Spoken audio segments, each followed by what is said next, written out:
Je voulais montrer comment créer cette animation inversée.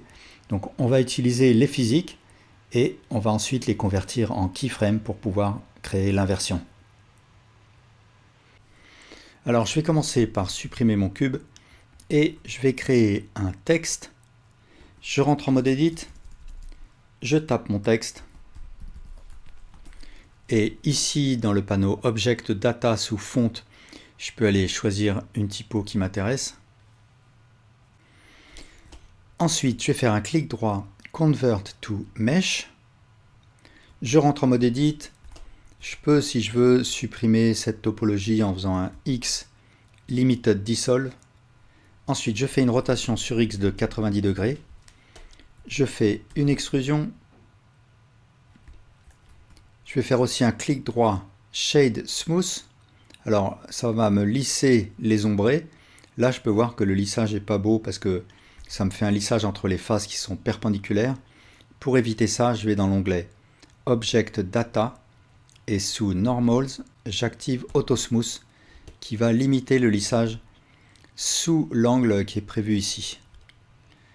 Ensuite, je sélectionne tout et je presse P pour faire une séparation de mes mèches by loose parts. Donc by loose parts va séparer chaque mèche, va en faire un objet différent. Là, je suis revenu en mode objet. Par contre, pour l'instant, l'origine de chaque objet reste là où était l'origine de l'ensemble.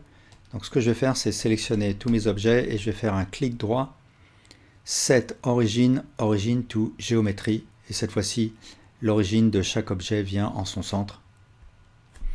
Et je vais superposer mes objets. Alors, je vais mettre le S en bas et je vais les superposer comme ça.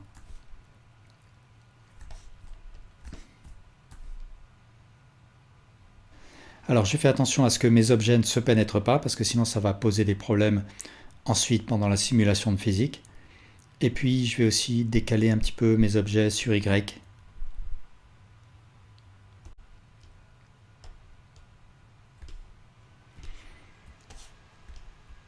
Et enfin, je vais créer un mesh plane. Et en mode edit, je vais l'agrandir. Donc voilà, j'ai mes objets. Alors maintenant, j'ai envie de créer mon animation. Et pour la créer, je vais passer par les physiques, les simulations de physique.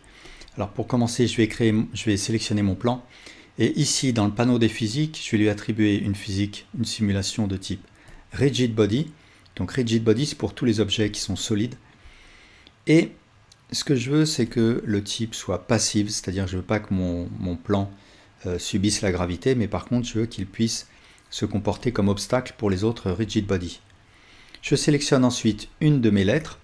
Je lui attribue aussi un Rigid Body, cette fois-ci de type Active, donc il va subir la gravité et il va pouvoir se cogner contre les autres Rigid Body. Shape, je vais garder Convex Hull. Donc Convex Hull va créer en quelque sorte une enveloppe virtuelle autour de l'objet. C'est moins précis que Mesh, mais ça va simplifier les calculs, ça va faire quelque chose d'un petit peu plus stable.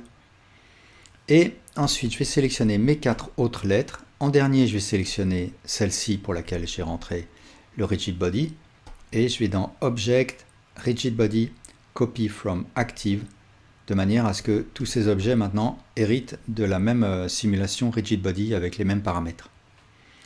Ensuite, je vais aller ouvrir ici une timeline ou bien le dopsheet et je lance l'animation et voilà ce que j'obtiens. Donc ça, c'est pas mal, mais je veux quelque chose d'un petit peu plus explosif. Donc ce que je vais faire, c'est créer un force field force et je vais le placer ici par exemple. À la frame 1, je vais lui attribuer une force de 400. Donc je vais presser I pour créer une keyframe. Et ensuite à la frame 20, je vais descendre à 0. Et je recrée une keyframe.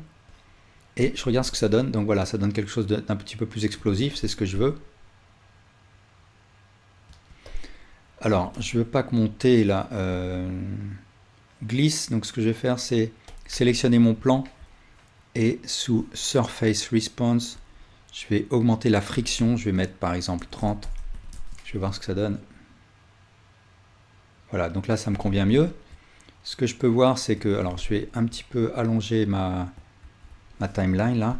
Ce que je peux voir, c'est que mon haut glisse, roule.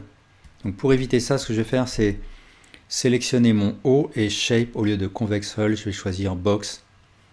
Et de la même pour celui-là, Box. Et là, du coup, voilà, mes lettres sont stoppées. Donc cette simulation me convient. Et maintenant, comment faire pour l'inverser? Donc bien sûr, je pourrais traduire ça en vidéo et ensuite inverser la vidéo, mais ça me laissera moins de possibilités que si je peux continuer à les manipuler dans ma scène. Alors pour faire ça, en fait, je vais convertir la simulation en keyframes. Comment faire? Je sélectionne tous mes objets, je vais dans Object, Rigid Body, Bake to Keyframes. Ça m'ouvre un pop-up. Donc dans le pop-up, je choisis à partir de quel frame et jusqu'à quel frame je traduis en keyframe ma simulation. Et ensuite, Frame Step me permet de déterminer l'écart entre les keyframes qui vont être créés. Je vais laisser 1. Je clique sur OK. Et là, je peux voir toutes les keyframes qui ont été créés pour tous les objets. Alors, pour simplifier la visualisation, je vais refermer toutes mes pistes là. Et pour chacun des objets, en fait, la simulation Rigid Body a été supprimée puisque maintenant le mouvement des objets est assuré par les keyframes. Donc si je veux, je peux supprimer le force field, j'en ai plus besoin. Et je vais ensuite faire ce que je voulais, c'est-à-dire une animation inversée. Alors au passage, l'option Only Show Selected me permet d'afficher uniquement les keyframes de l'objet ou des objets sélectionnés. Donc si j'en sélectionne qu'un, je ne verrai que les keyframes de cet objet. Si j'en sélectionne plusieurs, je verrai toutes les keyframes relatives aux objets sélectionnés. Si je désactive cette option, je verrai toutes les keyframes relatives à tous les objets de la scène. Et si je passe le dopsheet en mode Action Editor, je verrai les actions relatives à l'objet actif, c'est-à-dire le dernier sélectionné. Et là, j'ai le nom de l'action en question. Mais je vais repasser en mode dopsheet.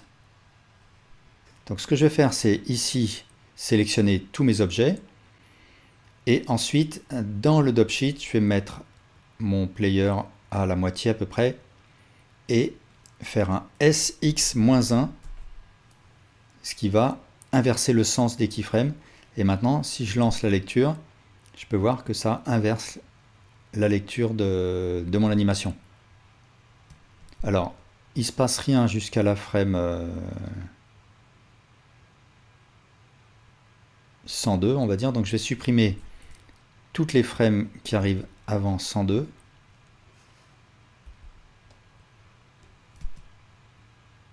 Ensuite, je vais tout sélectionner, tout déplacer vers la gauche. Et j'ai mon animation qui fonctionne. Et bien sûr, si je veux, j'ai la liberté de créer des nouvelles keyframes. Par exemple, pour cet objet, donc je le sélectionne. Je veux qu'il commence debout. Donc je vais me mettre à la frame précédente. Sélectionner toutes les frames à sa gauche, les supprimer. Et voilà, il commence sur cette keyframe. Je peux aussi, si je veux, quelques frames avant, le déplacer, créer une nouvelle keyframe. Et il va faire l'interpolation entre les keyframes, la nouvelle keyframe et les keyframes existantes, etc. Donc là, je suis vraiment libre de manipuler mes objets comme je le souhaite. Voilà, merci beaucoup pour votre attention.